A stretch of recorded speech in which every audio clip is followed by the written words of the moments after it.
నమస్తే రైతు సోదరులందరికీ నమస్కారం అండి. మీరు చూస్తున్నారు అర్జున్ వ్లాగ్స్ అనే యూట్యూబ్ ఛానల్.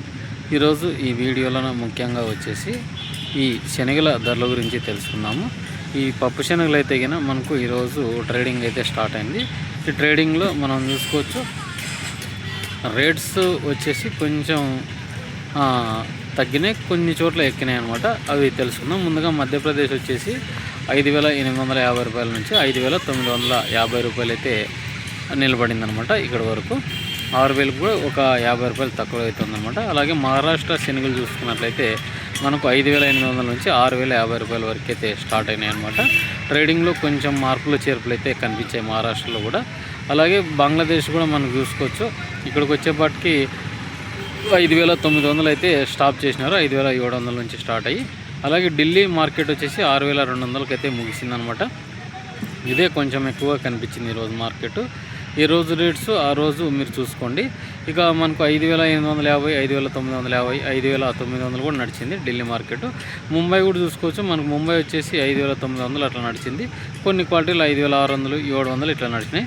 తెలంగాణ మార్కెట్ వచ్చేపాటికి కొంచెం చేంజ్ ఉంది. ఇది వచ్చేసి 6,000 వరకు తీసుకున్నారు ఈరోజు. కొన్ని బయర్లు వచ్చేసి మనకు ఎక్కువగా స్టాకిస్టులు కనిపించింది అనమాట.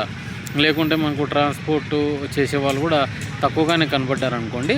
ఇక కొంచెం మనకు ఎగుమతులు దిగుమతులు ఎలా ఉన్నాయనేది మనకు రాబోయే రోజుల్లో తెలుస్తుంది. ఇంకా మనకు మిగతా రాష్ట్రాలు చూసుకున్నట్లయితే ఇక గుజరాత్ వచ్చేసి కొంచెం ట్రేడింగ్ తగ్గినట్లు కనిపిస్తుంది. ఇక్కడ వచ్చేపాటికి 5,850, 5,950 రూపాయలతో ముగిసిందనమాట.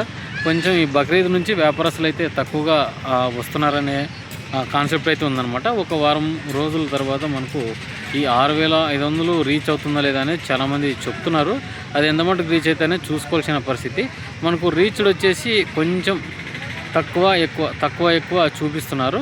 కొంచెం మనకు ఇక్కడికి వచ్చేపాటికి స్టాకిస్టులు వచ్చేసి ఎక్కువగా తీసుకున్నారన్నమాట. మనకు అంటే ఏసీలలో స్టాక్ పెట్టుకోవడం వంటివి ఇలా ఎక్కువగా కనిపిస్తున్నారన్నమాట. అలాగే మనకు ఎక్స్పోర్ట్ చేసే వాళ్ళు కూడా పెద్దగా మొగ్గు చూపడం లేదన్నమాట. ఓన్లీ స్టాకిస్టులు అంటే కొని పెట్టుకునే వాళ్ళే. అంటే ఇక్కడ తీసుకుని అక్కడ అమ్మే వాళ్ళు ఉంటే డైలీ రైజ్ అవుతుంది అనమాట మార్కెట్. ఇక్కడ స్టాక్ పెట్టుకోవడం వల్ల ఏమవుతుందంటే ఉన్న స్టాక్లే కొనుక్కోవడం, అవి మళ్ళీ రేట్ వచ్చినప్పుడు అమ్ముకోవడం జరుగుతుంది అనమాట. డైలీ మనం అమ్మడం వల్ల కొంచెం ముందుకెళ్ళే పరిస్థితి అయితే ఏర్పడుతుంది.